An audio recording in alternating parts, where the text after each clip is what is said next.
Ready? Okay. Hi, how are you?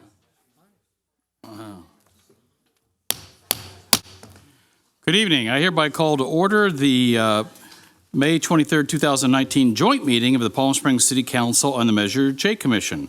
Would everyone please rise and join me in the Pledge of Allegiance? Please place your hand over your heart and join me in the pledge.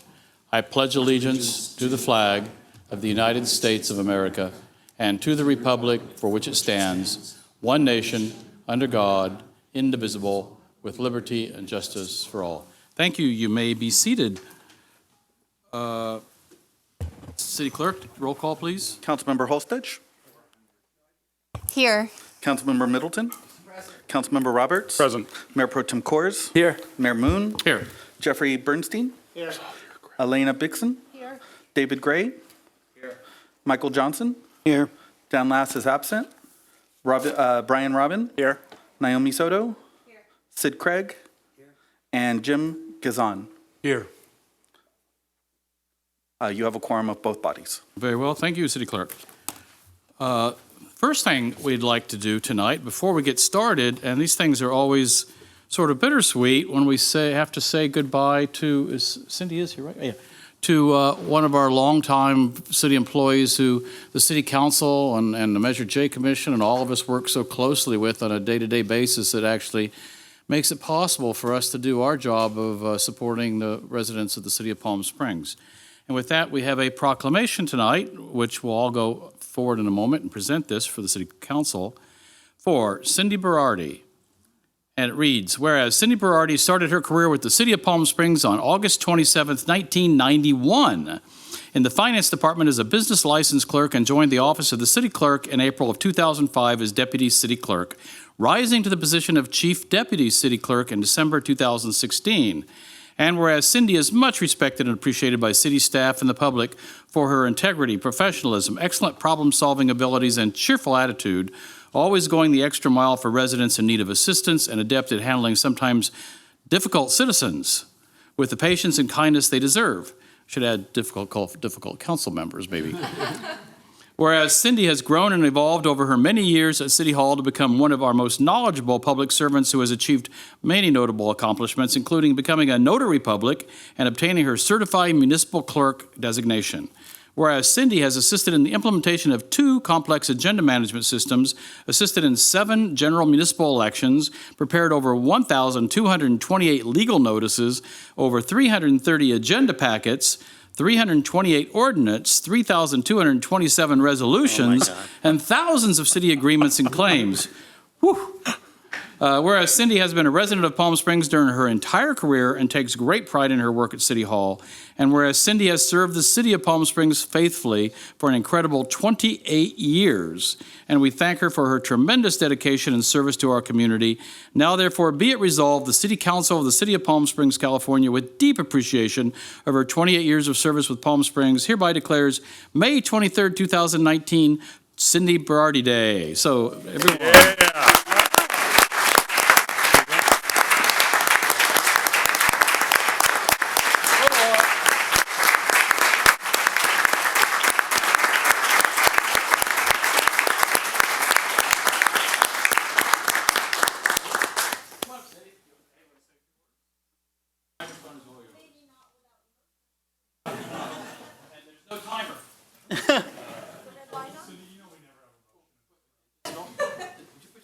Not anger, at least.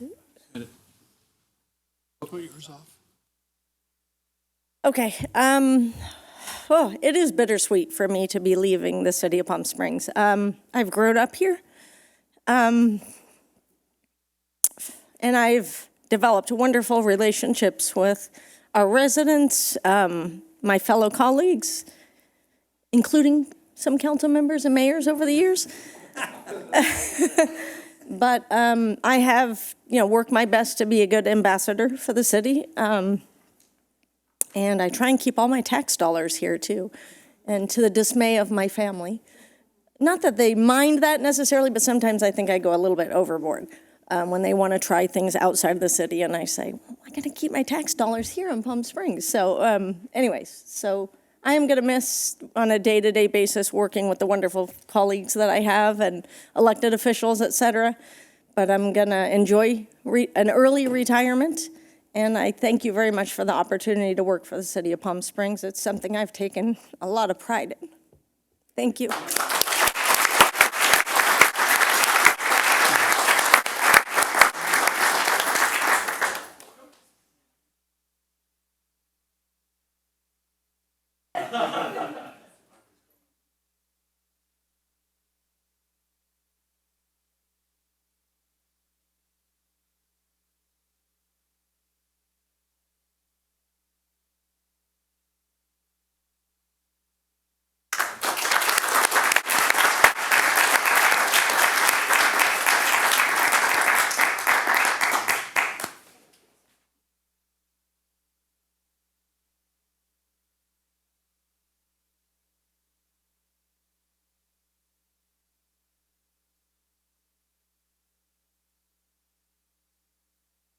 Before she escapes,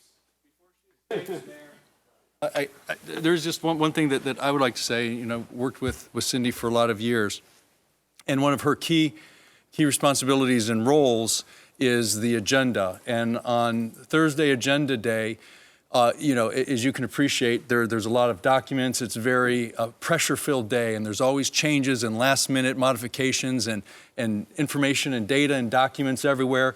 And you've seen those big packets and making sure everything is right. And I would just like to say that no matter what occurred, how chaotic it seemed to be, Cindy always, without fail, demonstrated more than anything truly what it was to have grace under pressure, in her style and how she handled it and her professionalism. And I just wanted everyone to know that and give her an extra round of applause. Thank you.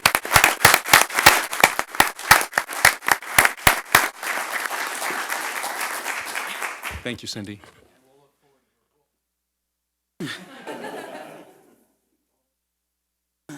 Okay, next item is public comment. This time has been set aside for members of the public to address the City Council and the Measure J Commission. Only on agenda items. 2 minutes will be assigned to each speaker.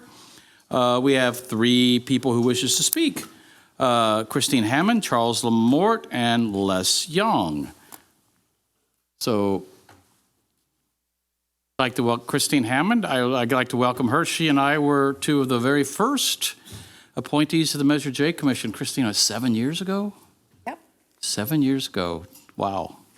Well, welcome. So I'm Christine Hammond, and I did more than sit on the Measure J Commission for 6 years and 7 months. And I truly enjoyed the work that we did there and some of the ideas we came up with. And one of my favorites, and no one has ever heard this, is community projects. And we did some great work on community projects, safety-oriented work. We have another community project, the worst traffic corridor in the city will get started in the next several months, probably before the end of the year. And it is a great project. We allocated 2 years of funding for that, $2 million. And with that $2 million of funding, our fabulous engineers turned that into a $6 million grant for a total of $8 million in funding for this project. The community projects are fabulous, and this will be another fabulous project.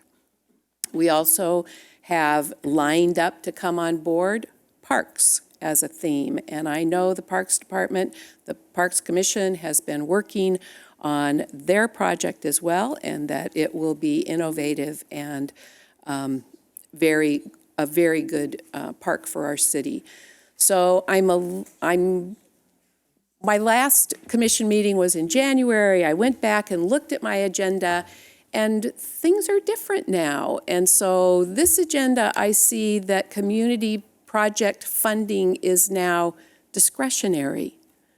And I would just like to encourage everybody to look at the value that these community projects can bring in, and that they to think of them as more than discretionary projects. So thank you very much. Thank you for your support for the public safety in Palm Springs, and I thank you very much. Thank you, Ms. Hammond, and thank you for your long service on the Measure J Commission. Our next speaker, Charles Lamort.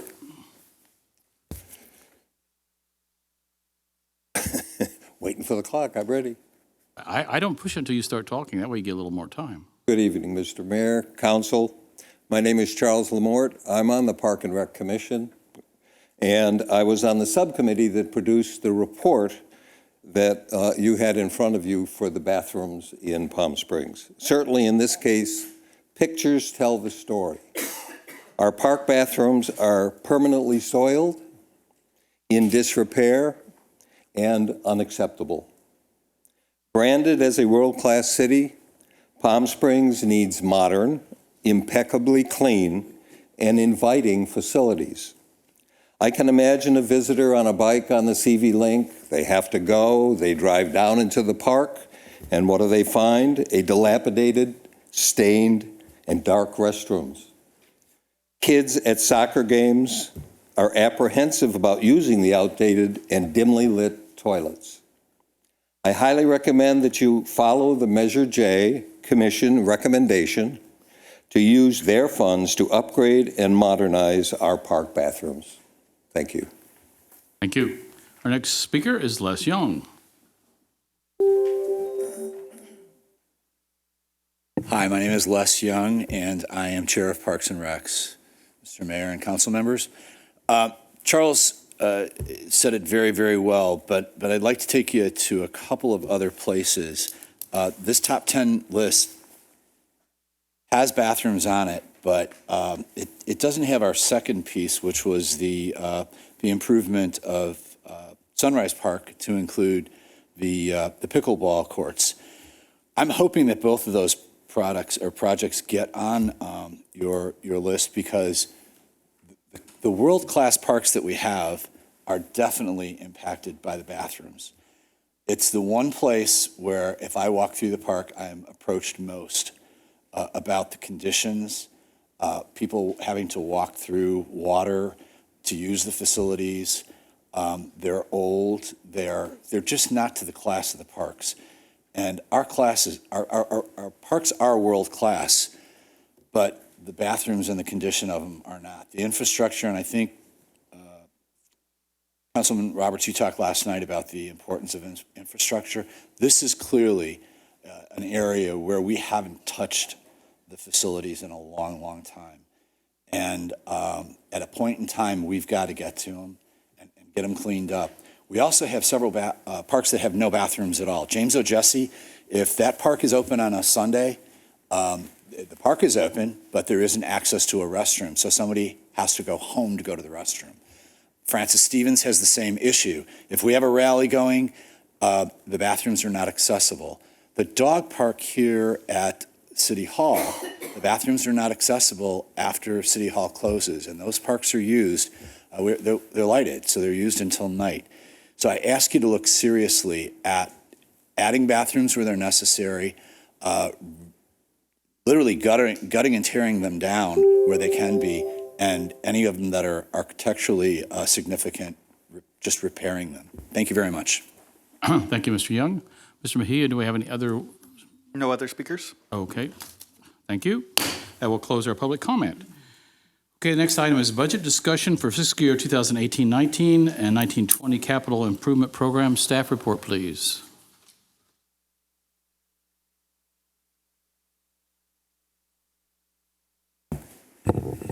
Good evening, Mayor, Chair, Council, and Commissioners. Marcus Fuller, I'm your Assistant City Manager, and I'm also your City Engineer.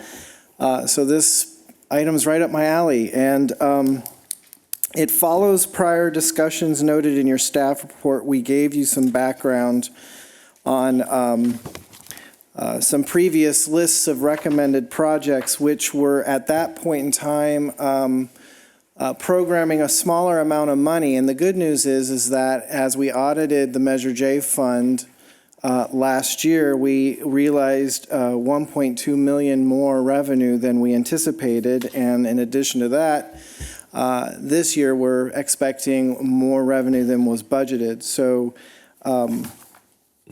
as we noted in the staff report on page 6, the Measure J Commission in April considered a list of recommended projects, assuming at that point in time with funding available in this current fiscal year and the upcoming fiscal year, there'd be 8.1 million in funding available.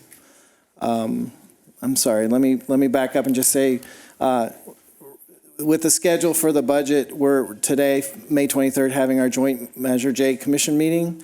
This will be followed up on June 5th with a public hearing where you'll consider adopting the budget, which includes the capital funding we're discussing tonight, and if necessary, June 19th. So here's the Measure J revenue projections. And as I mentioned, we're seeing some revenues coming in over what we had been projecting, which is a good sign and allows us to consider programming more capital projects. And this is the 5-year projection, and as you've seen before, and as the Commission's seen at their monthly meetings, you have what are called the multi-year projects. So we've got the bond payments for the downtown project. Those are noted. And then you've got $3 million that we program annually for street repairs. We're showing the $1 million set aside for community projects that Ms. Hammond had mentioned. And we have to set aside $200,000 a year for airport projects due to FAA regulations governing local sales tax measures and that additional revenue being captured and allocated towards airport projects. So as you fall through that then nets some free money to be programmed for capital projects, and that's what we're here to talk about today. So when you look at the staff report, the Measure J Commission considered and recommended in April 7 different projects for $8.1 million. In finalizing the budget, as I mentioned, the Finance Department identified additional revenue, which increases the available funding through Measure J for this fiscal year and next fiscal year at about $12.2 million. Staff reviewed the projects that are available with the additional funding and recommended additional projects overlapping with what Measure J had recommended in April. The Measure J Commission did have a meeting last Thursday after the posting, well, as this staff report had been completed. We reviewed these recommended projects with the Measure J Commission. And they agreed with all of those staff recommended projects with the exception of one, and that's in your yellow folder. And all we wanted to highlight was the one exception, the one difference was we were suggesting that $1 million could be deposited or set aside through Measure J as seed money for the Plaza Theater. And you'll hear more from the Commission that they chose not to recommend that and actually to recommend that $1 million to go towards the emergency generator project, to go towards construction and not just design. That's the only difference between what was recommended by staff and identified for your consideration tonight with what Measure J Commission approved at their last meeting last Thursday. So we suggested that we just wanted to have a conversation with the Commission and the Council about community projects. There's $1 million set aside in the current fiscal year and as well as the future fiscal years for community projects. I broached that subject with the Commission and suggested, well, if the Council does confirm their commitment to that community project fund, what would you want that $1 million to be programmed for? And as I noted in the staff report, their recommendation was to go back and complete the Missing Link Sidewalk project. Now, the good news there, you'll recall the council tabled that item. We had bid that project last year, and it was about $1.8 million.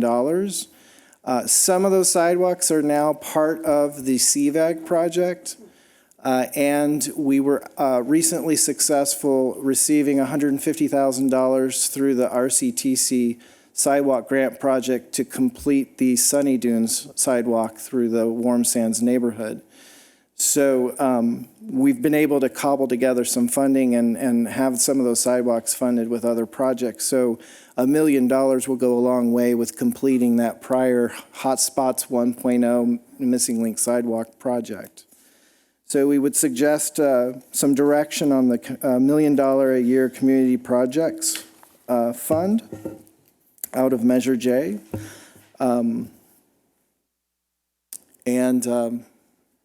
This was the slide that clarified the difference between the commission's recommendations and staff's recommendations. Again, just noting the Plaza Theater seed money that Measure J Commission recommending the emergency generator construction. We will discuss this later after your deliberations with the commission, but there's a whole other universe of capital projects that the council should consider, which includes the Capital Projects Fund, which is an internal service fund funded through a transfer of funding from the general fund. There's another $6.6 million there. So altogether with the Capital Fund and the Measure J Fund, there's $18.8 million of projects that we're recommending you program in the upcoming fiscal year. And then there's the additional $3 million in Measure A and gas tax funds, which we can discuss later. I think I'll leave it there and open the floor to comments from the commission at this point, but I'm happy to take questions. In the staff report, there's an attachment 1, which has some definitions and scope of each of these projects. With that, I'll leave it to you, Mr. Mayor. Okay, thank you. I think we should probably let the Measure J people speak first. So Chairman Gazan, would you like to lead it off and have any of your commission speak? Would like to?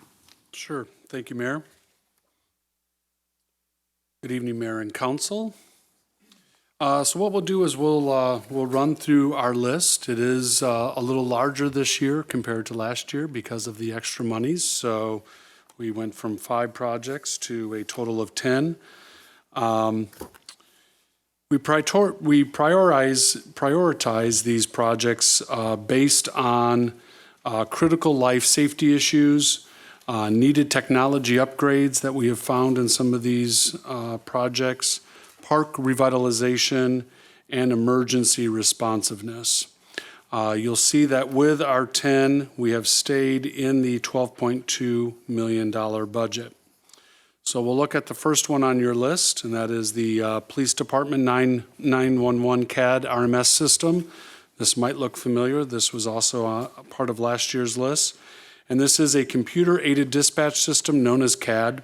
It is a complex computer and communication system that will allow for the coordination, status, and control of public safety personnel and equipment when responding to 911 calls. This will help in several areas: reducing overall response times, enhance reliability, accuracy, and quality of data, improve reporting and incident case management tools, and after this implementation, we will finally have the police and the fire department all in sync on equal technologies. Moving on to number 2, the keyless entry system, and this would be phase 2 of this project. It has started at some city facilities. This would replace the older system no longer supported by the vendor. So if this breaks, we're pretty much stuck with it. The phase 2 covers expansion of this system to all fire stations and animal shelters. So then once this is complete, all citywide facilities will be on one system. The benefits also include surveillance for all these facilities. Number 3, the main library renovations or new construction. And we've earmarked $1.345 million. A special meeting of the library trustees was held on March 13, 2019, where it was decided to either renovate or expand the existing library or build a new library on possibly a different site. Regardless of that decision, whether to remodel or build, these funds are necessary to get this process started. Number 4, park restroom renovations, repairs, and ADA upgrades, $1.6 million. These badly needed renovations would be performed at Victoria, Sunrise, and Ruth Hardy Parks.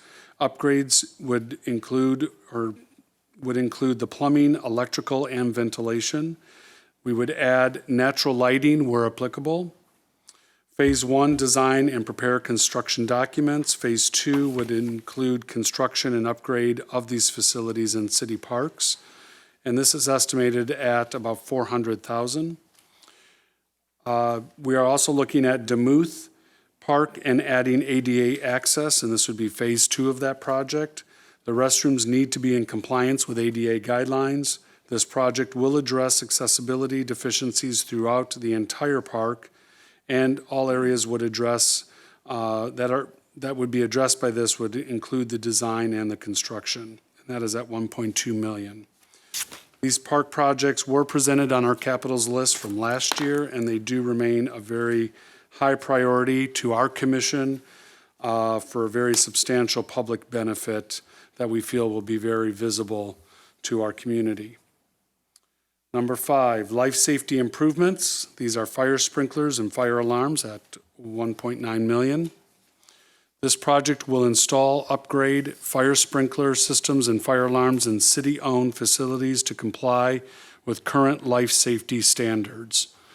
These facilities that would be affected by this would be the library, the leisure center, the pavilion, Demuth Community Center, corporate yard, and the fleet operations facilities.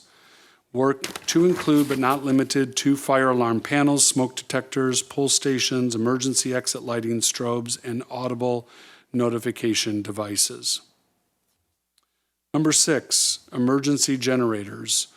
This would be a design phase of $1.15 million. This is to purchase and install backup emergency generators for the animal shelter, the leisure center, and pavilion, and the library. Generators at these sites will ensure coverage during outages and/or emergency situations. And actually, this would blend into the construction. This would actually fund the project to about 90%. Number 7, citywide HVAC water treatment program, $600,000. This project will install automatic monitoring and control devices in all cooling towers that are a part of the air condition and ventilation systems in city facilities to ensure the city remains compliant with certain public health and safety regulations. The city requires a comprehensive water treatment program to monitor levels of water quality and remove any potential waterborne agents or chemicals that can negatively impact health or mechanical equipment. This would resolve those issues.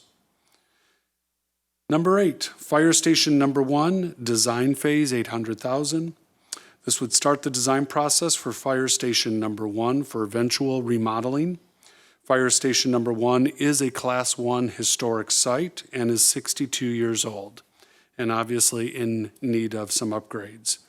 This station has the necessary land for critical expansion already allocated, and expansion will mean improved paramedic and fire services to that growing area that it serves. Number 9, recreational field LED lighting upgrade. This would only cover the design process of $100,000. Our current ball field lighting dates to the 1950s and 60s and is outdated and no longer manufactured. Replacement is not possible with the existing system, so as lights go out, they stay out. Wiring is failing and needs to be replaced. Lighting upgrade will replace all the metal halide light fixtures with energy-efficient LED light fixtures. This request covers design work to start the project. Implementation after that would be around $1 million. And finally, number 10, the downtown park additional set aside for $2 million. The Measure J Commission recommends that the City Council set aside $2 million in the Measure J fund toward the completion of the downtown park. However, it is important to note that the $2 million is budgeted for the city's acquisition of parking facilities being constructed as part of the Andaz Hotel project. This cost may be paid from other sources, making it available for budgeting. So we're hoping that $2 million will be covered by another source to pay for that parking, and then hopefully that $2 million can be available. On receipt of that payment from an outside source, this $2 million will be available for programming of new capital projects in the future. So that concludes our list, and I'll throw it back to the council. The commission is available and myself for any questions. Okay, thank you, Chairman Gazan. Do any of your members of the commission wish to speak on any of these before we throw it to the council? Anyone? I think we're good. Okay. One thing I'd like to open this up with is one thing I think is really important here that I hope we'll discuss very seriously is, and last year we had it and we didn't do it, is this Police Department 911 computer-aided dispatch RMS systems. I looked into this a little bit more, and this is actually a project that once we approve it, it's going to take probably 2 or 3 years to get done. And right now, our dispatchers over there are really, just recently I found that the system they have has failed, and they're actually doing dispatching using 3x5 cards that they're writing dispatches on manually. And this system, which dispatches police and fire resources and gets people to the right place at the right time and coordinates the routes and coordinates the priorities, could save lives and protect our policemen and our firemen. And it's going to entail actually first coming up with hiring someone to do the design, then they're going to have to do the bidding, then they're going to have to do the procurement, then they're going to have to do the integration, they're going to have to do the hardware implementation. So this is a major project. It's not something you just buy and you put it and take it off the shelf and it's there. So I really hope that we can look at this very seriously as incredibly important support for our residents and our police and fire officers. Councilmember Roberts? Thank you, Mayor. I had a few questions about the recommendation list. Marcus, I think I want to focus these questions to you. So with the recommendation of 1.6 towards the restroom upgrade, I understand the parks where we're going to do this. Yeah, I'm thinking about you too, Stacy. So please, at any time on my questions, come up if you want to add to them, okay? What are we leaving behind?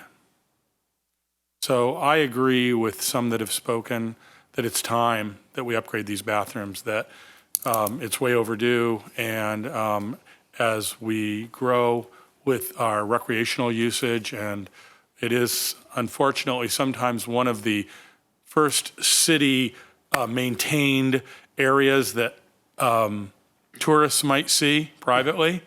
It's time to do this, but what aren't we doing? I know we commented briefly yesterday that we're going to agendize and re-examine the bathroom program. What do we call it, Doctor? Where we pay public restroom program we had before our permanent ones were completed. But that program's still in place where we're paying businesses to use their bathrooms. And that program has always been a struggle for me because no matter what we seem to do, the public doesn't know those bathrooms exist. And I suspect and hope that at some point we're going to, beyond the bathroom that we added through grit development, we'll probably need to add another downtown public bathroom. If we spend this 1.6, how far does that get us? Does that solve most of the issues of public restrooms for some period of time? Or is this just a hot list and there's many more issues or problems we need to deal with on not only these parks, but in any other public restrooms? I know that was sort of a comment and a question, but there is a question buried in all that. The goal here would be, we first need to get an architect to assess all the park restrooms and come up with a scope of all the required improvements and ADA upgrades. What, Stacy? What was the cost of the Ruth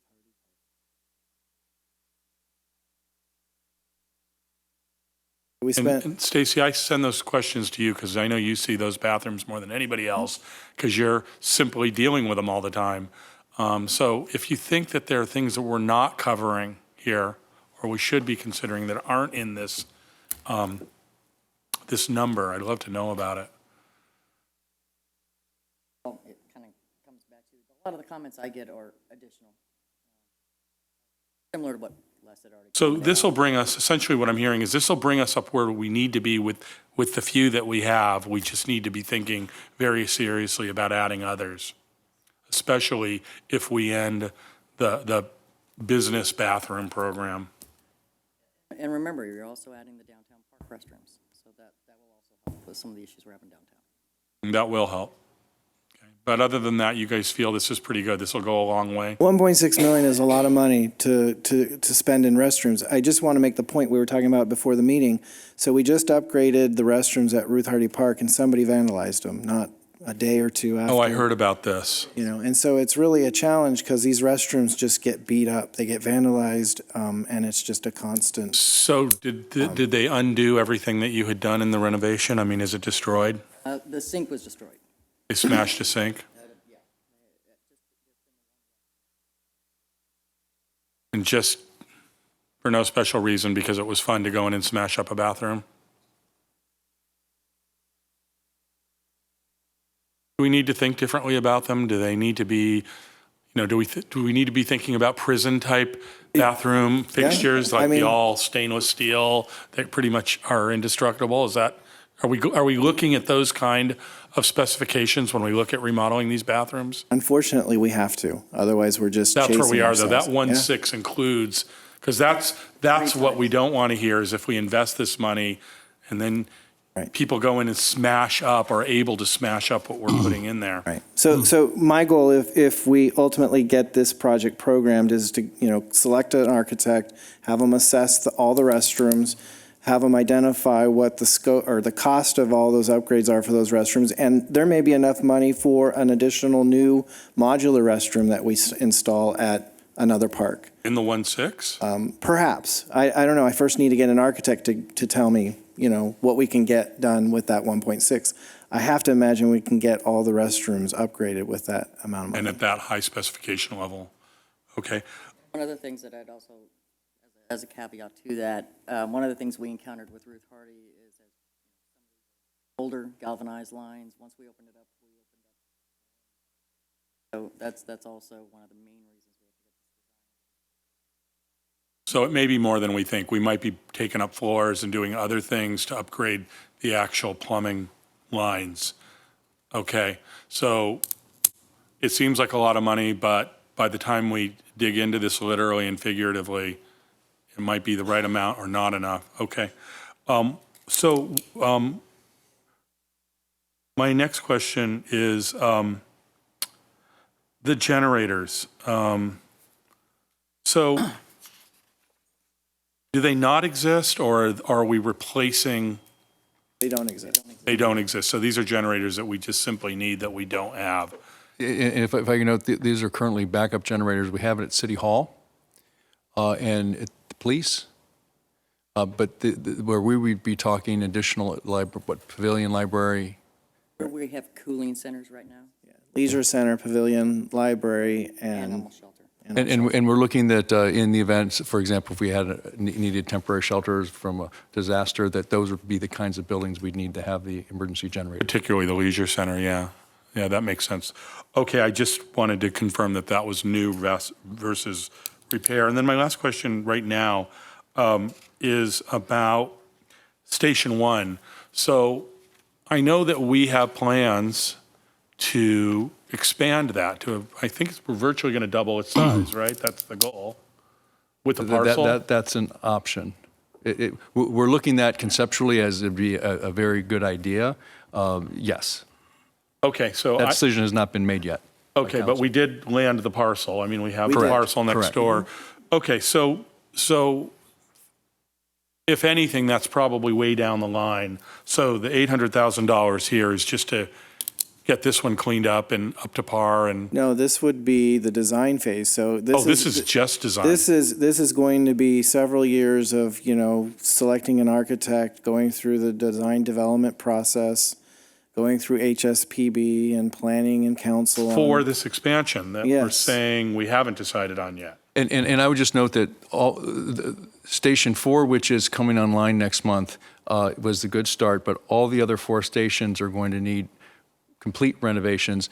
Station 1 is the worst, but it's complicated a little bit about, are we just going to renovate it or expand it? And obviously that changes the dynamic. So we'll likely have to have that discussion sooner than later, because it may be that we want to go to a different station and not do Station 1 if that's going to be a more multi-year, larger project.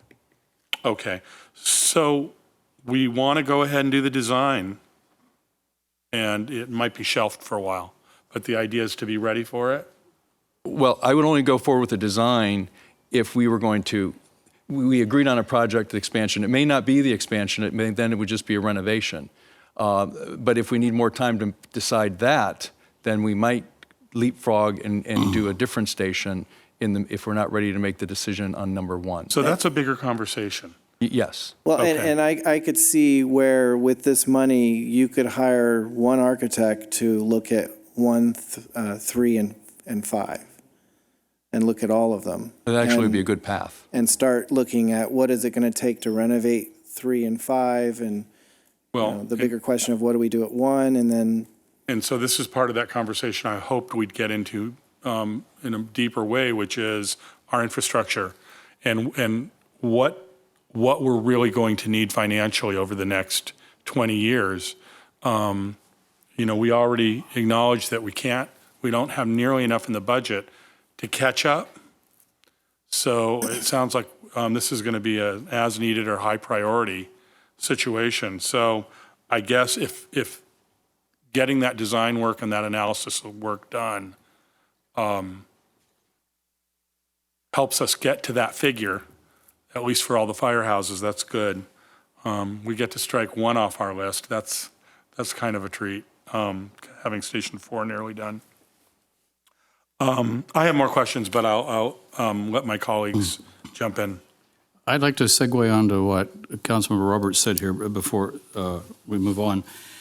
On this fire station number 1, one thing that's really important is that this fire station is the fire station that supports the Section 14, which is where the tribe's going to build their hotel. It's where their new museum is going to be, their cultural center, their new spa, their casino expansion. Everything the tribe is building downtown is supported by this fire station.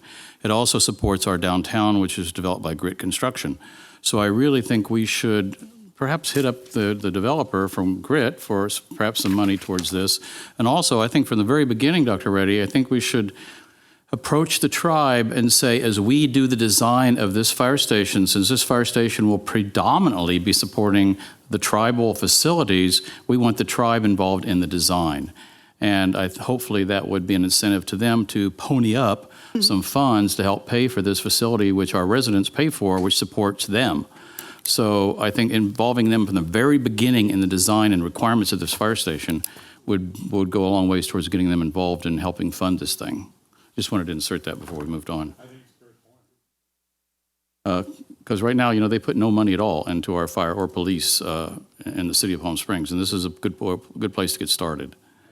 You said design and then money. I would say money and then design. Well, true, but if we get them involved in the design portion, perhaps that will incentivize them to help us in the funding of it. Mayor Pro Tem Coors? Great. Thank you, Mayor.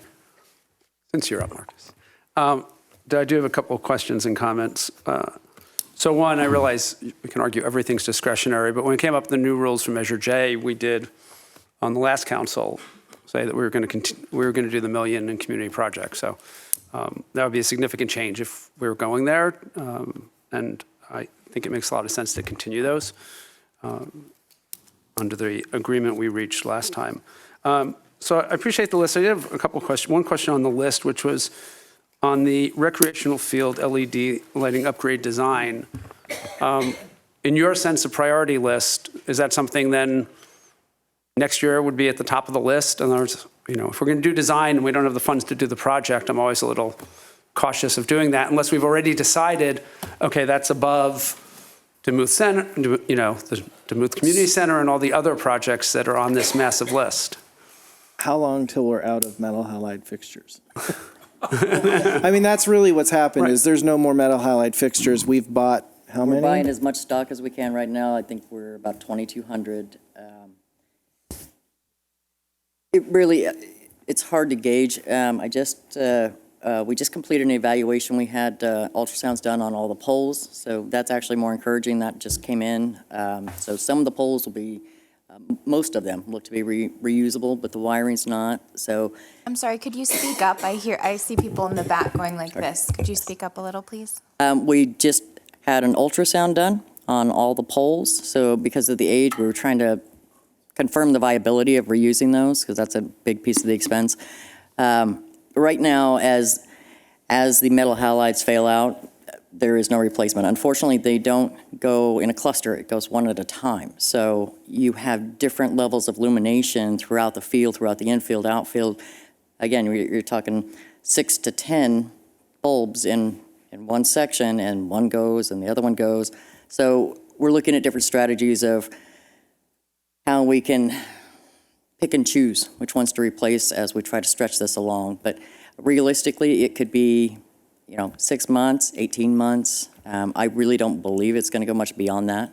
We're not the only ones stocking up, I'm now an Amazon hunter, and we're all looking. I'll help. So I guess just my key point on that was, if this is a project where you definitely could be doing it in the next year or two, then we should do the design. But when we look at just design things, I'd love us to make sure we're talking that this is at that level that it's going to be in the next phase of projects, because I would hate us to do a design and let it sit for 3 years. Yeah, and that would never be my recommendation. Yeah, so that was the only thing I want to raise on that. So just so I understand it so the commission is recommending that if we keep the community projects, that the 1 million goes into the sidewalk gap project from this fiscal year. Correct. And so that'll do a substantial part. And of course, as I think we know from the last time this came up, we don't necessarily have the ability, because of property owners, to actually do all of it. So there will still be gaps in lots of sidewalks, just so the public knows. When we do it and they're like, how come I'm walking down the sidewalk and there's this gap? That's why. Correct. Despite our best efforts. So I wanted to mention that. And then for the next 2 years, the prior Measure J Commission had recommended parks projects, which could be new bathrooms and things like that. Has the new commission, we didn't want to make the decision until the new commission also could weigh in and hear from the community on those. I think we all like the idea of doing the parks. I did, but has this commission weighed in on that yet? On sort of what the next 2-year projects might be, given we're going into a 2-year budget? We have weighed in on it. At this point, we were, I believe, instructed that for the parks, we had to see the final budget for the downtown park, because if there was a need for Measure J funds to cover the downtown park, then it's going to swallow up that community project portion of it. If we don't need to use that million towards the downtown parks, then we'd work with the Parks Commission and determine where we could best use that money. Okay. And I assume anything like that would come to council before we made the decision of taking the community projects, parks money for the downtown park. That would have to be a council decision at some point, I assume, and a recommendation from the commission. So, Correct. So Marcus, what is our total budget from, I see 3 million here, but for street repairs and maintenance, slurry, et cetera, for the next fiscal year, or each of the next 2, to the extent we're looking at that from the various sources? So we're recommending, you have the 3 million in Measure J. We're recommending $1 million from the capital fund, the general fund. Okay. So that's 4. We also have programmed in gas tax and Measure A. You can see we've got over 500,000 in gas tax going towards overlay, and another 500,000 from Measure A. So that gets you to 5. Because you have to remember, we put together and we're ready to bring to council your 2019 overlay project. The list of streets has already been submitted to 1PS based on our pavement management update. And so that's based on a $4 million estimate, but that gives us the ability to add more streets if the bids come in competitive and for contingencies and what have you. So we work on a $5 million budget, even though we've been talking about $4 million. So we do have additional money. As I noted in the staff report, we rely on local Measure A funds to use for our local match on our federal and state funded projects. And we only have about $1 million a year that we have through local Measure A. So we're really thin in gas tax and Measure A. Okay. So if you think about $5 million, is it beneficial, since as we're looking at a 2-year budget, to look at 2 years worth of those projects? Do we get our economy of scale if we go out to bid with $10 million over 2 years instead of $5 million a year? There is, and that's what we did in 2015 with Right. the help of our local Measure A bond. But we've been getting some really good prices even with the $4 million project. That's a big project that you can realize some savings. But we can Yeah, I mean, I explore think that. if council is committed to continuing spending that money on streets every year, which is what we have been, but this council should decide it, let's maximize our money in the 2-year budget and do it for 2 years. When we'll get more done and we'll get it done sooner, which will make people happier. So it seems like an all-around good way to do it, so I'd recommend. Well, in the long run, wouldn't that also save money Right, by yeah. getting ahead?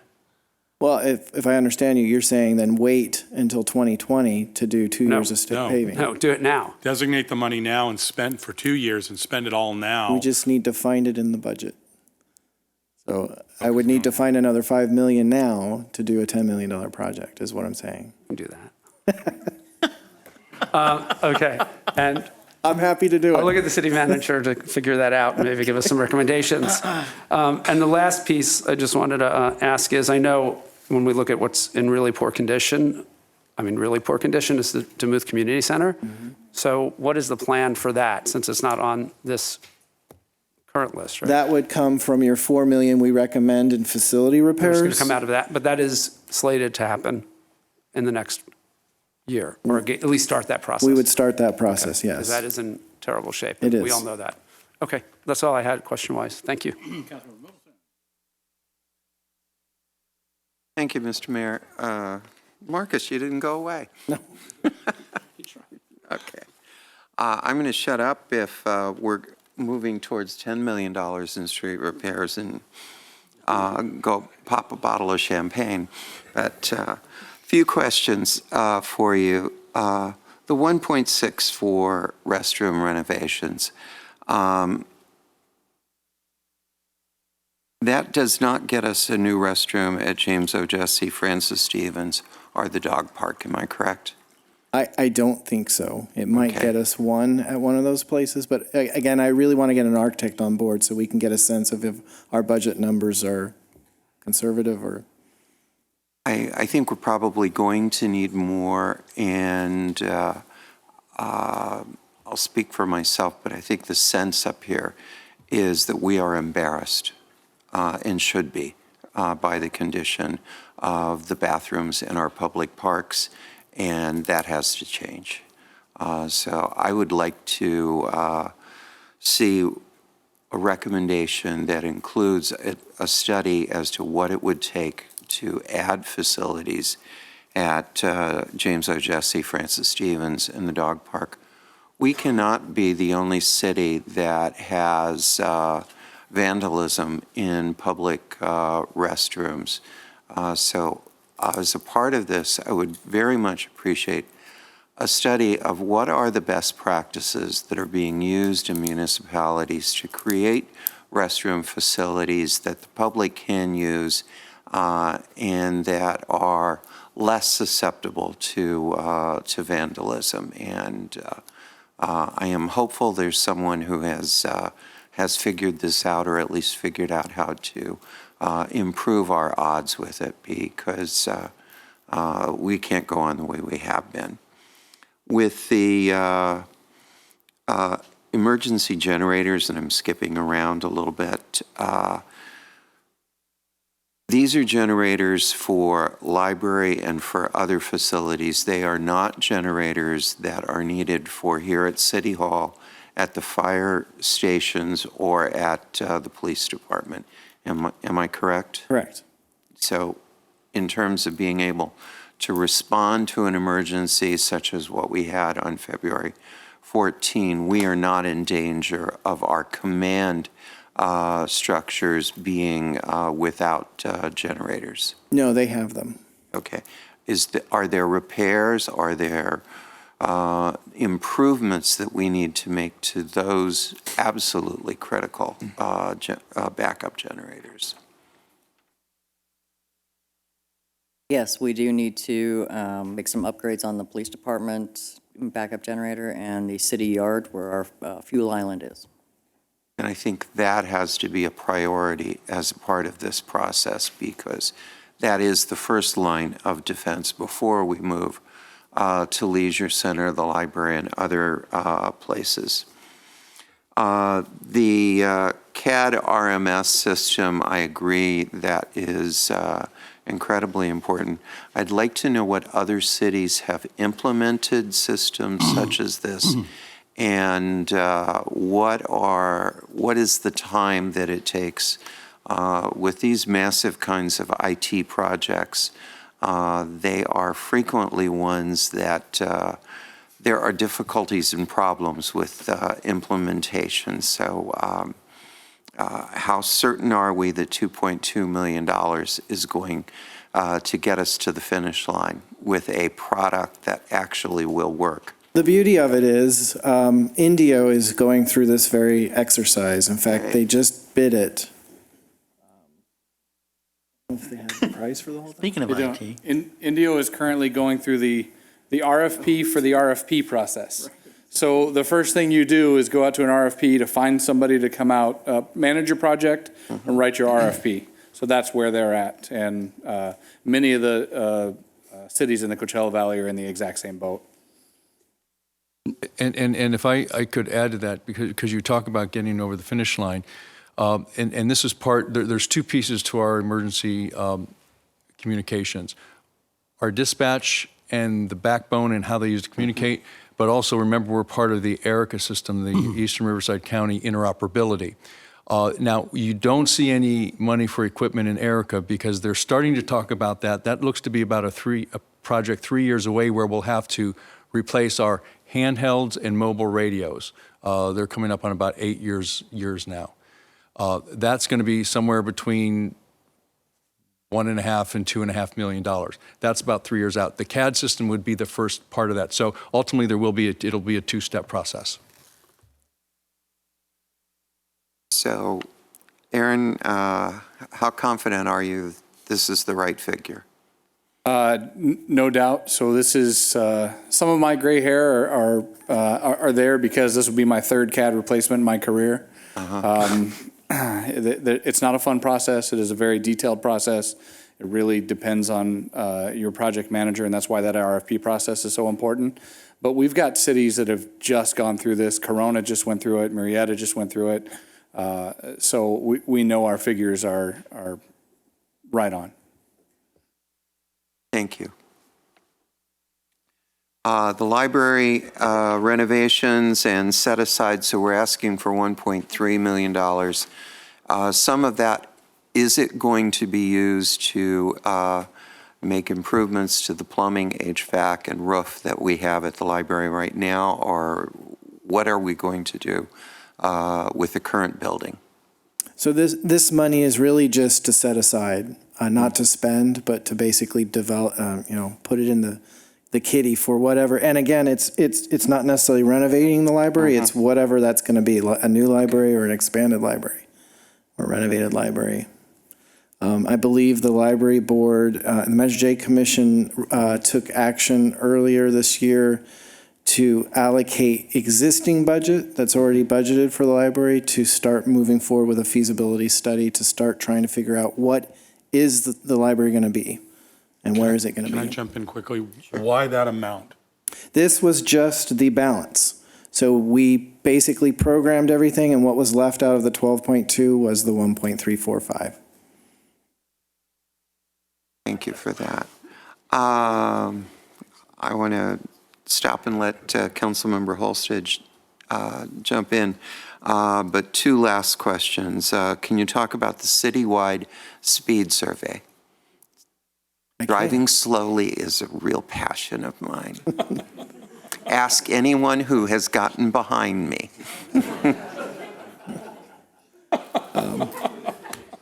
Or ridden in a car with you driving. It will be time for us to do that citywide speed survey to be compliant with the vehicle code, so our colleagues at the police department can enforce our speed laws. So we're recommending $300,000 in the gas tax fund to do that citywide speed survey. So I think it's really necessary. And lastly, I was part of 1PS when the community projects was identified, and Measure J took that on, and am an absolute believer in the importance of that, and will fight tooth and nail to maintain that money. Councilmember Holstage. Thank you. I don't think you have to fight tooth and nail. I agree. Thank you to the Measure J Commission for all of your important work on this, and you do a lot of the hard work and sort of tee it up for this discussion with us. So we really appreciate your commitment and your patience with us, because I know we had a meeting like this and we talked about some things that are on this list as well a while ago. And in part, that was we wanted to really go back and make sure that we're doing this in a planned and proactive and sort of comprehensive way. And I think that we've made a lot of progress from the last time we've talked about this. And I really like the changes and the recommendations. So thank you. None of you wanted to speak, huh? No one else? Please feel free to jump in if you have comments or questions. We're grateful for you to be here. I just have some questions. Marcus escaped. I'm not letting you off the hook. soon. So I just have some follow-up questions and then questions of my own. So the street repairs, and I agree we should be allocating the amount that we've decided, the $5 million or so that we really need to. I'm wondering if there's other state and federal funding that we can look at. I see that you outline, measure all the different sources. Are there other sources that we can look at for grants or infrastructure improvements for our streets? I wish there were. For just traditional maintenance, there really isn't. There used to be a discretionary surface transportation program fund that went towards that, but that went away many years ago in one of the prior highway bills. So we really are, we're lucky because we do have Measure J. I went back and looked, and over the last 4 years, we've spent $27 million on street maintenance. And last night, I think, Councilmember Middleton, we talked about how many streets we've done, and I thought it was a third. We're actually up to 44% of the surface area of our total street system we've done in the last 4 or 5 years. So, And that was $27 million in 4 years? yes. Thank you. So it decreased what was estimated as a backlog of, I think, 76 million is now 36 million. So we're really eating at that backlog, and that backlog is a conservative estimate because we're actually, as I've mentioned, continuing to get really good prices on the road repairs that we're doing. Okay, thank you. And then the park restrooms. So you've been talking about 1.6 million for the park restrooms, but the materials that we have say 400,000 for the park restrooms in Victoria, Sunrise, and Ruth Hardy parks, and then 1.2 million for the Demuth ADA access, which is bathrooms, but also concessions and drinking fountains and bleachers and playground. All of that ADA compliant. Is that still correct, or are we talking about 1.6 million just for bathrooms overall?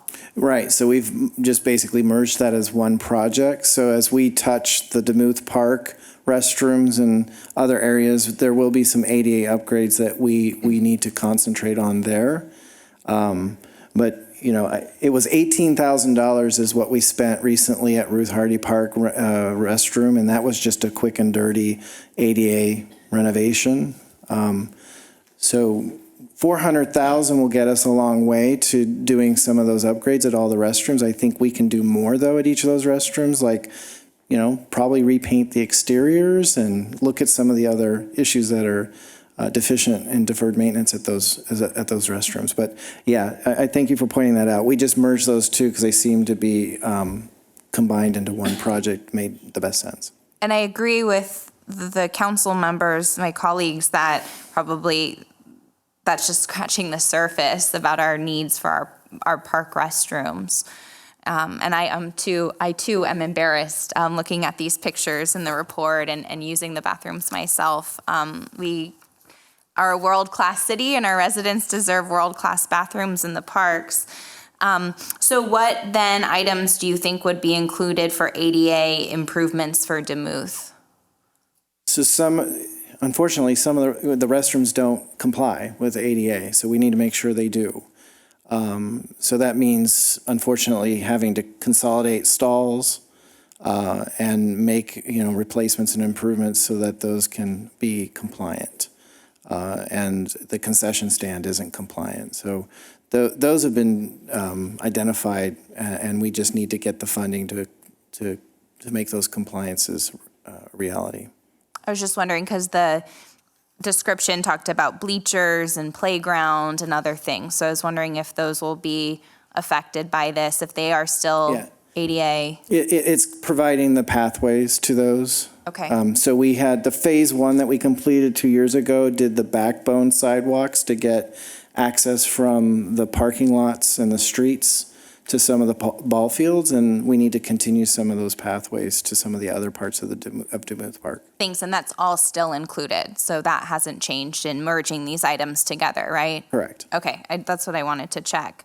And then I just had a question about the 2016 rules from council about how this should be, Measure J fund should be allocated. I agree that the community projects should continue and are really, really important to continue to allocate. So I was wondering, so it says number 1, annual financial recommendations will be for 100% or as close thereto from available Measure J funds after debt services. It's on page 2, number 1. So what we mean by that is, if you look at this slide, you see unallocated new funds available for budgeting. So after we program the multi-year projects, the debt service, and the other annual costs, you're left at the bottom with money available for spending on new projects.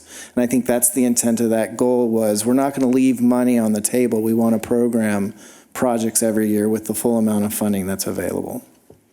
So in talking about saving funds for larger investments that we'll need to make later, like for a library or for a fire station that we're allocating funding for planning for, but we don't have a plan for the 8 million or more that it will take, sort of what's our plan there for saving money? that would then become another multi-year project that would come from the top.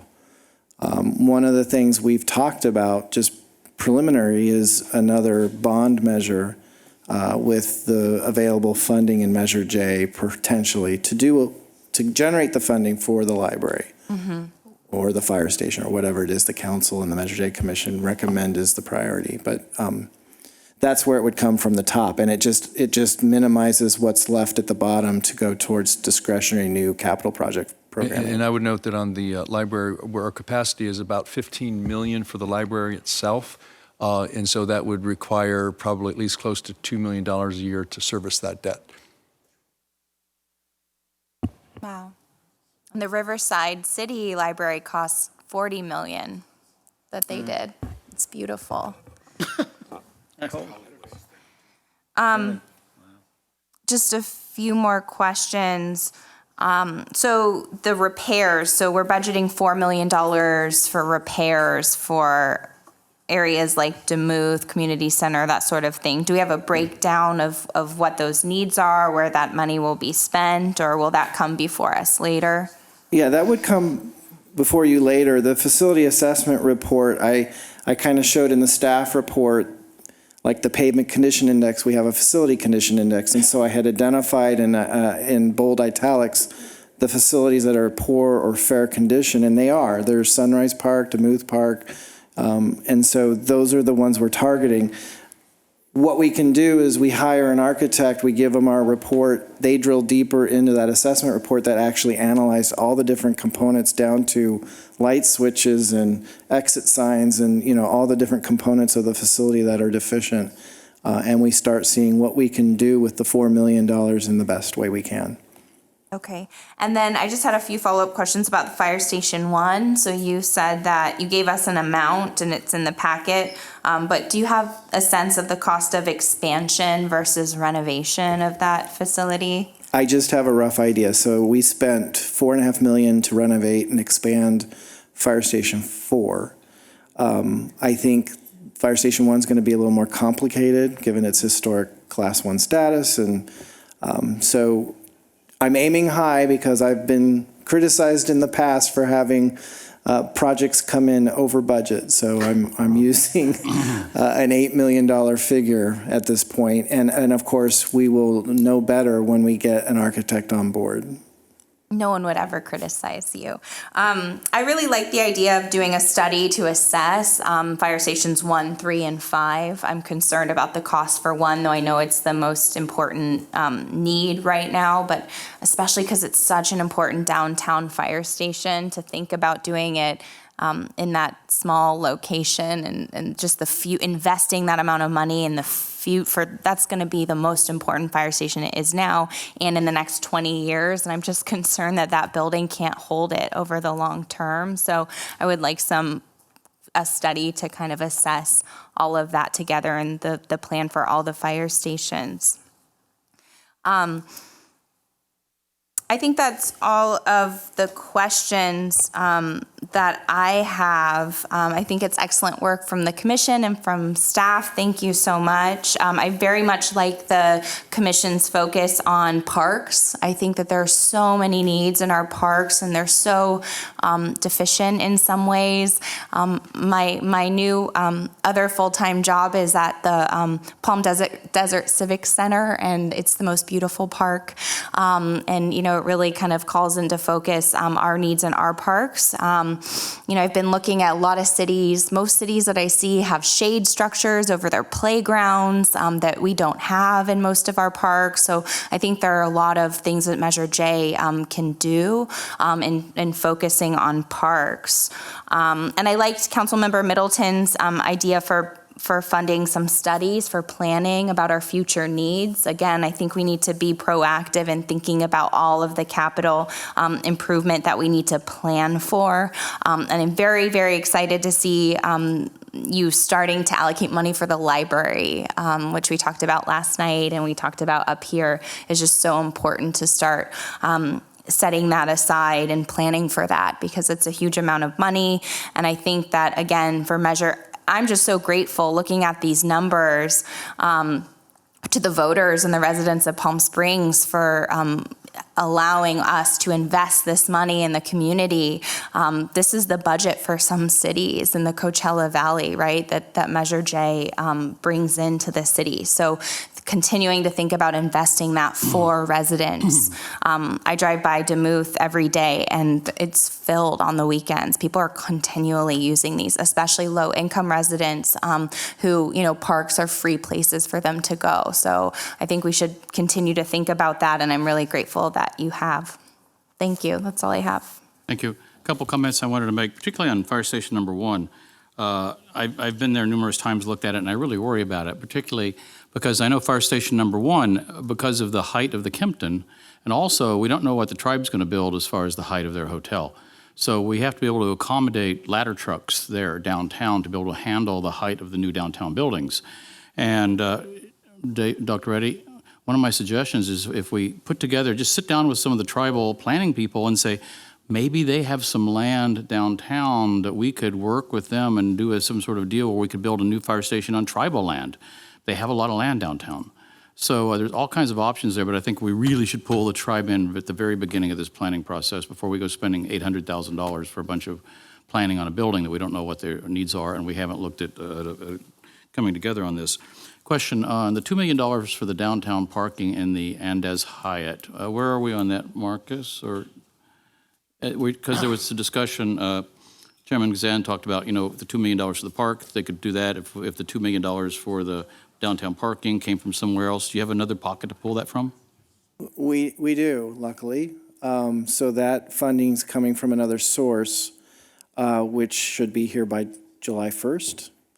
And so just in case it wasn't, and we're going out to bid for the downtown park, I wanted to make sure that 2 million hole wasn't created.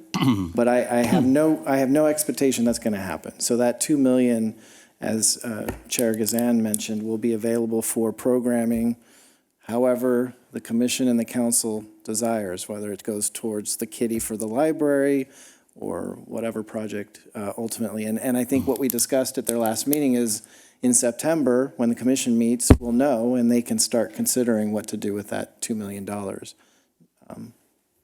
But we are contractually committed to the $2 million for the Andes Hyatt parking. We are, once they're completed. Right. So But that will provide, what, 110? I think it's 120 spaces. 120 free downtown parking places for people who are shopping downtown, free parking. Another question, Marcus, nobody's brought it up, but we had a lot of discussion earlier on pickleball courts in Sunrise Park. I mean, in the discussion, when we had the long discussions, was the fact that Sunrise Park is so critically important in its location. It's right next to the Boys and Girls Club, it's next to the Mizell Center, and a lot of seniors like to play pickleball. It's a great location for people together, and is that just dead on arrival? I was looking forward to your comments on that. So Measure J Commission, we had a good discussion about pickleball. There's a concern that perhaps the expansion of the library, if that's the direction we go, would conflict with where it's proposed in Sunrise Park. There's discussions about whether pickleball should be all at one park and not split at different parks. So I think there's a little more work that needs to be done. But I did want you to be aware that the council did approve the design contract, and all we've done thus far is just conceptual planning and estimating. And so the estimate was about $1 million for 16 pickleball courts in that area of Sunrise Park. There are other available areas in other parks. If splitting pickleball courts in different parks is not an issue, that's an option. You can always defer doing anything in Sunrise Park and focus on perhaps expanding pickleball at Demuth and then adding it at some of the other parks. I think some of the other parks are a problem because of wind, but I'm not a pickleball player, so I don't know if that's an issue or not. But at this point, it's not recommended by the commission for any future funding at this point, and we would probably put our consultant on hold doing anything further until we get direction. Should we discuss that in a future council meeting? David, could we touch on that and agendize that just to discuss it again to see where we are? One comment on that. I mean, maybe it's just a little more now, because if our direction is, which it sounds like it is that the community projects are going to stay, and the commission's thinking is the next 2 years are parks, before we talk about it, maybe the commission should come back to us, having worked with the Parks and Rec Commission, on what the $2 million over the next 2 years in parks would be. And then we'll have a chance to review theirs. And if they don't recommend it, we can discuss it. And if they do, we can discuss it. I was just recommending we bring it back up again because, I was just going to let them first do it, and then bring it back to us with all their park recommendations, if that makes sense. Okay, Councilmember Roberts? Are you going to talk on pickleball? Yeah, can we discuss? Sure. Oh, okay. Well, Talk okay. on pickleball. I'm fine to talk about that for a sec. In fact, I'll just start my comment with that. I understand that pickleball is a very popular new sport. and people are talking a lot about it. I don't know if it's a trend or if it's going to be a fashion. And either way, it's a good thing. But when I think about the dollars that we have, or more importantly, the dollars we don't have, and I think about not having a usable bath at James O'Jesse, when I start to weigh things out like that, developing courts for a new sport versus getting us more in line on where we need to be on services we should already be providing, pickleball falls to the bottom. It's not because I don't love pickleball. I can't imagine what it's like to play racket sports with pickles, but I'm sure it's very fun. I know I'll get comments on that. I know we don't play pickleball with pickles. What? In your case, kosher pickles, by the way? Yeah. Yours too? Yeah, and mine too. So I would just say that for me, given everything we've talked about tonight with respect to our park needs, pickleball wouldn't be a priority for me right now. Down the line, once we fill in some of these other bathrooms that we're missing in the other parks, I'd be very open to it. I also would like to challenge, maybe come up with a program or some sort of a challenge to those that love pickleball, and I understand there's a great passion out there for it, that maybe some private funding could come in for that, or potentially we could look at some matching dollars or something like that. But I don't see myself comfortable doing a full city fund on something like that. I have some other comments, but did you want to stay with pickleball? I'd like to point out on the pickleball, I'm not advocating it. I'm just saying we had such a big discussion on it, and I think the public may have perceived we were going to move ahead on it. That's why I just thought we should close the loop if we, and make a yes/no decision on it that the public's aware of, so they know where we are on that. I'll save the rest of my questions if you want to stay Councilman on that. Middleton? Yes. We did have a very long discussion on pickleball, and we had not only the pickleball players, but the tennis players here. And there were serious issues at our parks, most particularly at Ruth Hardy, because of the conflict between them.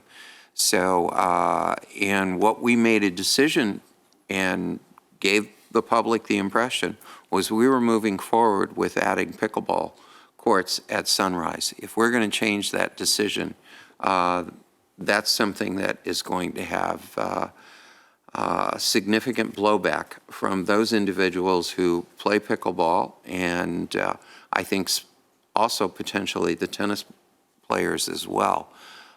So I was an advocate, though, of expanding pickleball at DeMuth Park as opposed to Sunrise, and I still believe that we can add more capacity for pickleball at Sunrise for far less money than it will take to build new courts at Sunrise. And so I hope we can have another discussion at council on this subject, and I will come back and advocate again for expanding the capacity at DeMuth Park to play pickleball.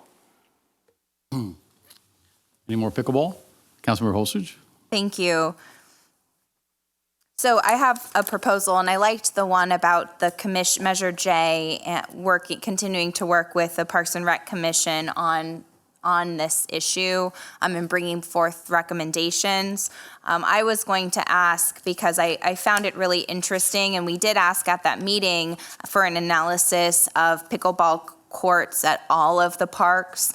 I found the conceptual layout of 16 pickleball courts at Sunrise Park to be sort of taking over nearly the entire park. I didn't like the design. I know it's just preliminary. It didn't seem very feasible to me in reality. And I see that attached to that is the other possible locations for pickleball at other parks. We haven't made that decision. I think that's up to the public to let us know and for the commissions to work together. So what I would like to see when this does come back to City Council is some cost estimate of all of these different options. So Victoria Park, Desert Highlands Park, DeMuth, all of these options to see what's the cost, and then we can assess and compare the costs between Sunrise, new Park, new pickleball. We've had too many hours of council meetings this week. I'm sorry.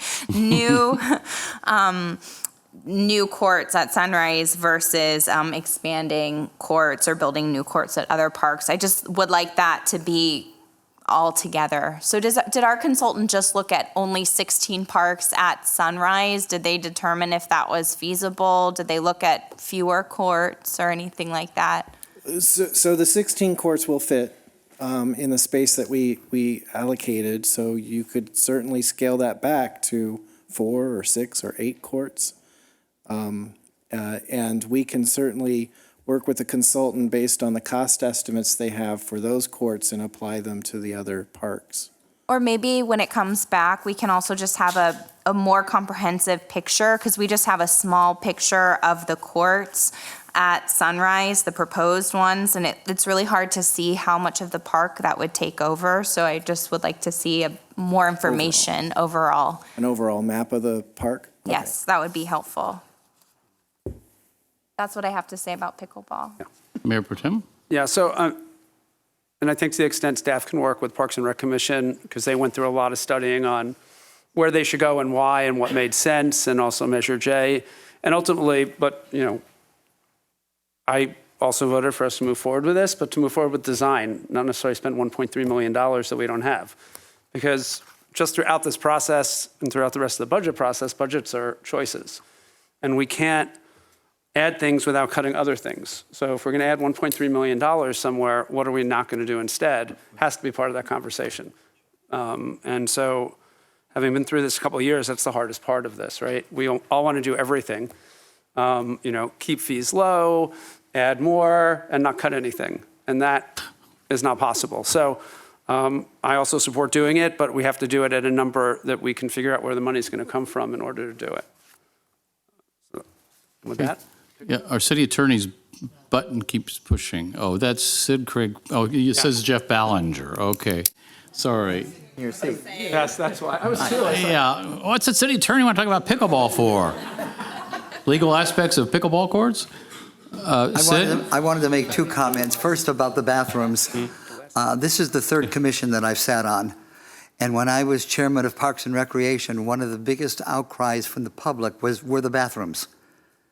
So every comment that's been made tonight, from the pictures, et cetera, I look at this, to me, as a major priority. It's something we could look at pictures and that, even every single part of it.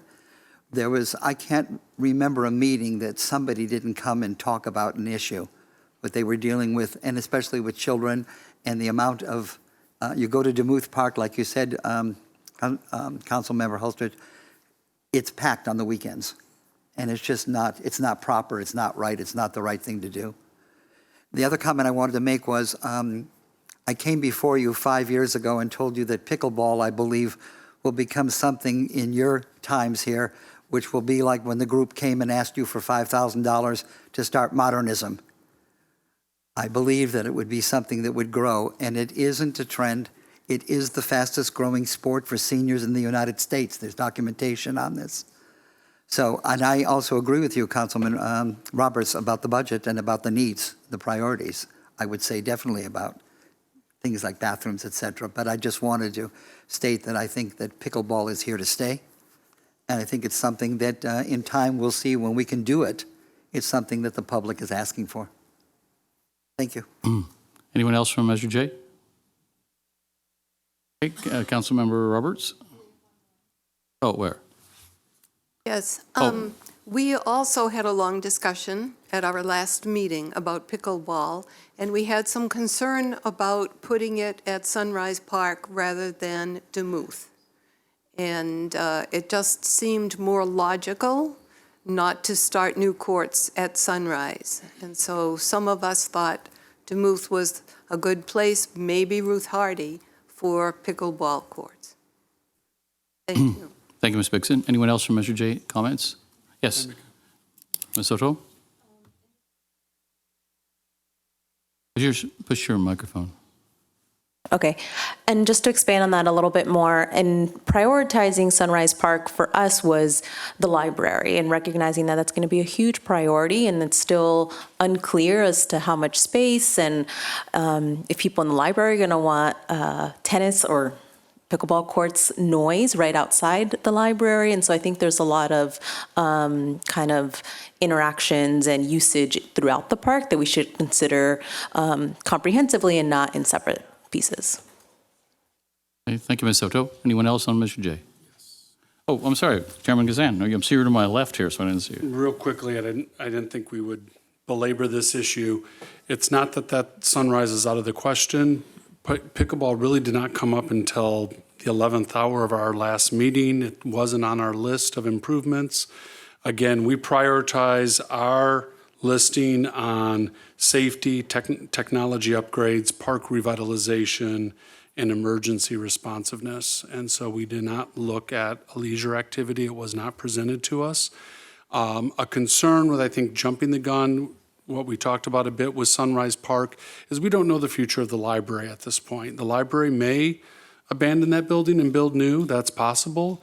They may stay and renovate and then need space to put on an addition. There already is a concern about parking and the lack thereof in Sunrise Park. So you add a sport to that park that's popular. Now parking becomes an issue. You're kind of fighting with library staff for parking. I think Demuth has the space, the resources, and the parking, but we do realize that there's the issue of the smell, which has not come up. So if we can maybe take care of that issue, and down the road, council can look at what could be done to deal with the smell of the water treatment facility, then pickleball players might be more excited for expansion at that location because it's a great place to play. I played there, and the wind is much less there.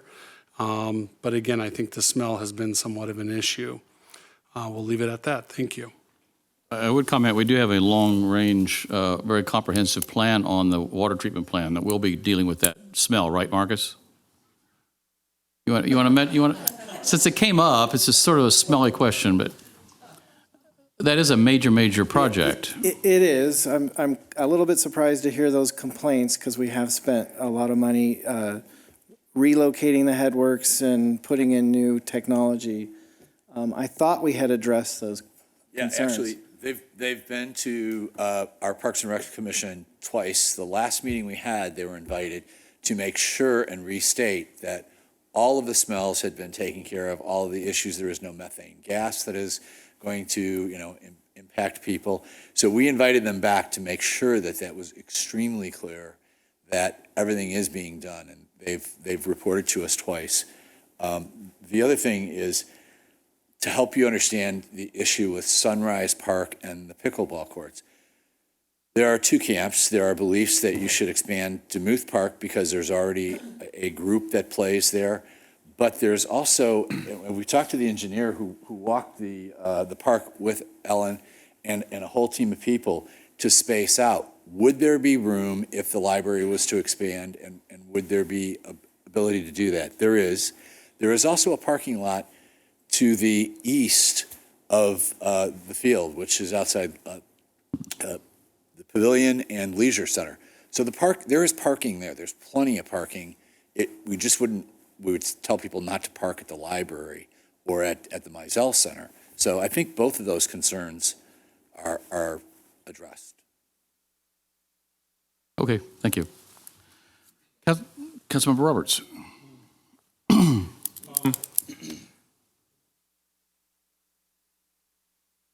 With respect to pickleball, I just want to say again, pickleball is a new sport and it's great. As I look at prioritization, I again think that there are great opportunities in allowing this very enthusiastic new group who are bringing it and excited about it and playing it constantly to help solve the issue of creating more courts for themselves. And I think we'd find help there. So I hope with whatever we do, that's part of the program. I wanted to say that, the Measure J Commission was created based on a promise that we made to the public and the community about oversight if they would actually enact the tax that creates Measure J dollars. And we are the luckiest city in the state of California, or any state, that the public trusted us and went for Measure J. This gives us an edge that no other city has. It's astonishing that we have this pool of money to work with. And I can assure you, they all need it as much, if not more than we did.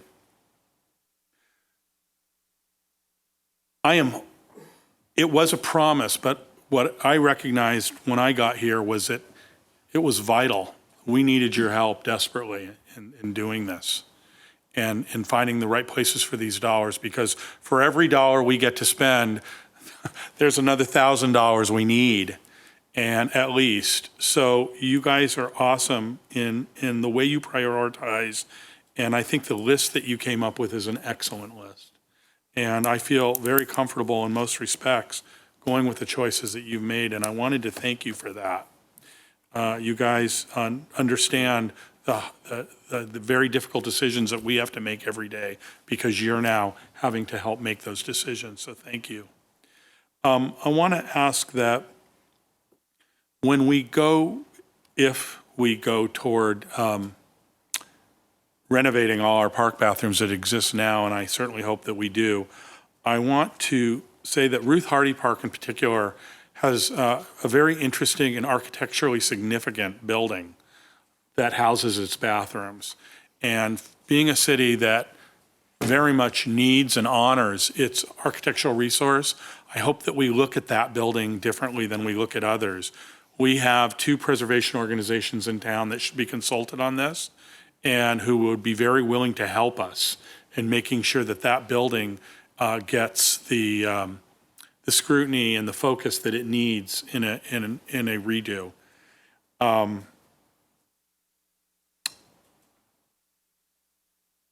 And I think my other comments got covered by others, so that's all I have on this. Thank you, Councilmember Holstage. Thank you. I forgot my most important comment and request. So I'm the liaison to the Measure J Commission, and they made a budget request that I think we should include in this. So they requested $10,000 as an allocation for marketing for Measure J projects. That would include all of the beautiful Measure J signs that are so old now and some broken and lost. So redoing those signs and other marketing efforts. And I do think, especially as we talk about community projects, our community projects are only as good as community involvement and community engagement. And I heard the Measure J Commission talk a lot that it's been a while since Measure J, and I think there's not as much information as there was before about all of the benefits of Measure J to the city. So I think that would be a really useful budget allocation to include in this request. If you want to add anything to that, or if that's good. No, that's perfect. Thank Sounds you very good. much. Yeah, and I would also add, a lot of people have forgotten the fact that the Measure J also, $3.5 million a year comes off of that to pay for the bond, which bought the downtown garage, and it renovated the garage and made all those parking places available, and also bought the land for the streets, and it built the streets, and it built the infrastructure, and all the city structure that made it possible for us to do the downtown. So that was the first payoff, and then it continues to pay off year after year. But it's 1/3 over now, so we have to spend that money wisely. Councilmember Middleton. I think we've had a really good meeting and are getting close, I think, towards a conclusion. The one difference that we have from Measure J's recommendations and staff's recommendation was staff is recommending that we set aside $1 million for the Plaza Theater and simply do the design for the emergency generators. So I'd like to hear from either Marcus or from Dr. Reddy or whoever would like to take this, why the staff believes that we should not do construction of the additional generators, but only design and set aside the money for the Plaza Theater. Councilmember, I would just note it's just more of a practical issue of the process. We didn't believe that we would be able to design, bid, and get the generators online in the fiscal year. So we would start that process and then follow up in the following year potentially. And with regard to the Plaza Theater, we know that that facility has to have a significant amount of work. That was just sort of the seed money. The design would be a small part of that, and that would probably just be the infrastructure. We may not even be ready for design. It was just more of a set aside if council wanted to do that for the project. That makes sense to me. Is there comment from anyone in the Measure J Commission on that? Chairman Gazan. I wasn't really going to speak to that, but we just felt that we had, that the emergency generators were more of a life safety issue, and that the Plaza Theater at this point had lots of questions. I wanted to kind of remind council that the money that's set aside for the library, in addition to that, in previous years, there was money set aside for the library, and the Measure J Commission sort of reallocated those funds so that the library board has the money currently in a line item to do the feasibility study and come back with what they are going to do. So that money that is in this budget is not going to be used for that. They already have the funds available for that. They just have to move forward with it. Are we to the point where we can make a motion to? Chairman, did you have something? While we're on that subject, one thing it's sort of fallen off. We haven't heard mentioned. David, you might know. Where are we on finishing that park there at the Wellwood Murray? Speaking of the library, that was Measure J funds too. I think. David, where are we on that?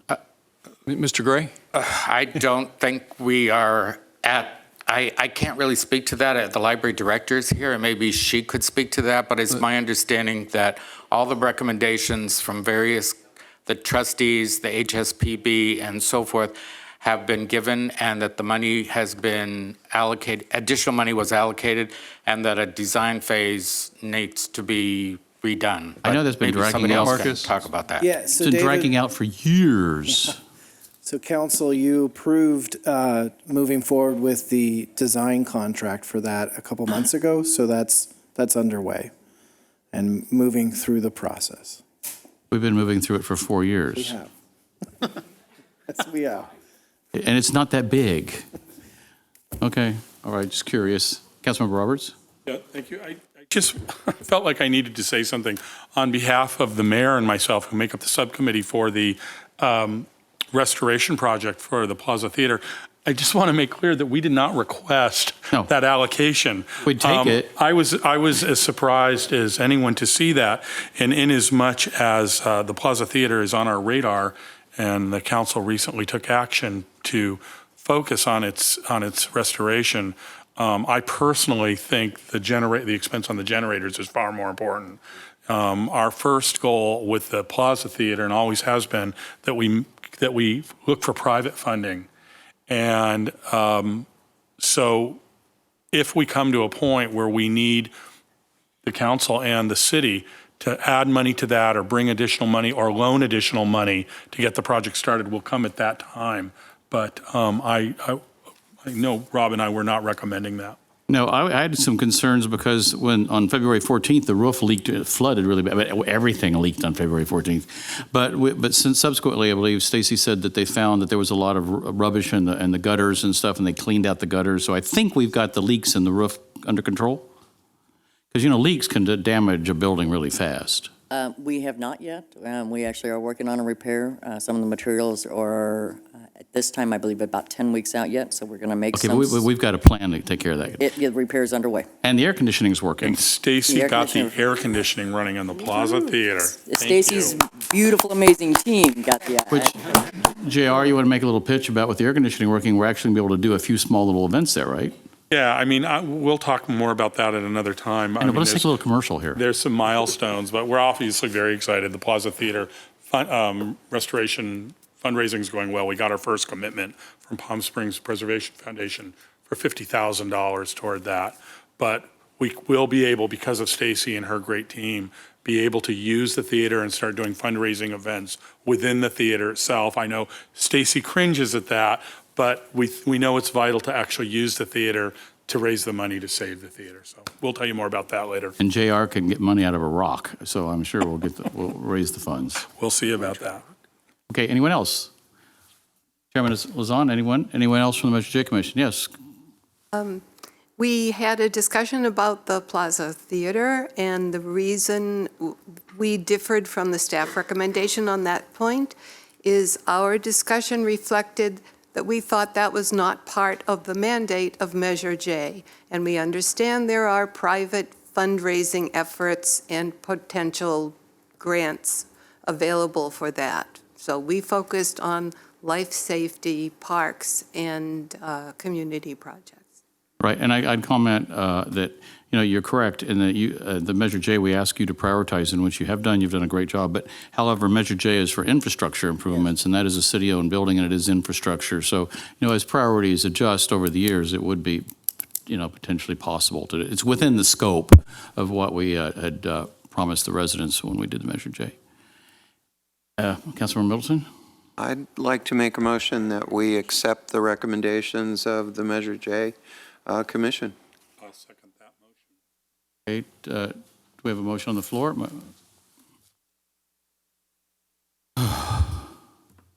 going to have a meeting tomorrow night?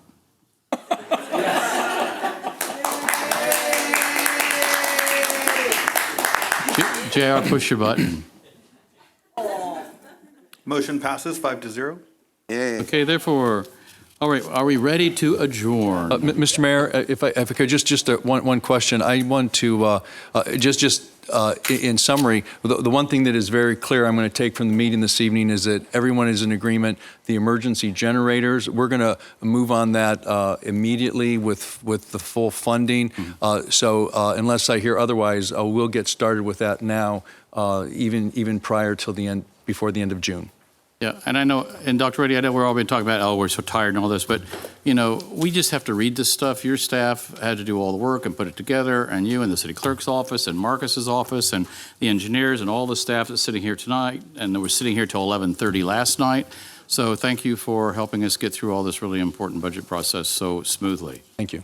And just to be clear for the record, the motion included the $10,000 for marketing purposes for the Measure J Commission. Thank you. Well, and I think we need to clarify one other thing. I think it was Councilwoman Middleton's comment that with respect to the generators, we prioritize the public safety upgrades, if that's necessary, before adding to the pavilion, before adding a new one. Okay. And Dr. Reddy, we'll be able to move fairly expeditiously on the 911 CAD RMS system? Well, let's get started, though. It's going to take 2 or 3 years. Okay, anything else? Ready to adjourn? Thank you. Okay, we will adjourn. Adjourn Wednesday, June the 5th. There we go. A lot of work here in Palm Springs, huh? It's not like Indian Wells. We tried to tell you.